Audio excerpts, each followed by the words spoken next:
ప్రభు చెప్పిన ప్రకారం వారికి వెళ్ళారు కనుక వారికి అన్నిటిపై అధికారం ఇచ్చారు. వెళ్ళే వారికి అధికారం ఇస్తాడు నేను. బుద్ధి చేతులతో పంపడు.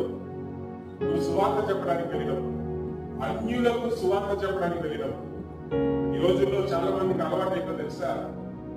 క్రైస్తవులకు వెళ్ళి విన్న వాళ్ళకే వెళ్ళి మళ్ళా చెప్పి ప్రార్థన ఏంటంటే నేను సేవ చేసి వచ్చాను అంటారు. మంచిదే, వెళ్ళండి, ప్రార్థన చేయండి, క్రైస్తవుల్ని బలపరచండి, ఉందని చెప్పట్లేదు. కానీ సువార్త ఎరగని ప్రజలు ఎంతో ఉన్నారు. వారి దగ్గరికి వెళ్ళి ప్రార్థన చేసినప్పుడు వారికి వ్యాధి ఉంటే వ్యాధిని వెళ్ళగొట్టేటువంటి అధికారం పంపిస్తారు.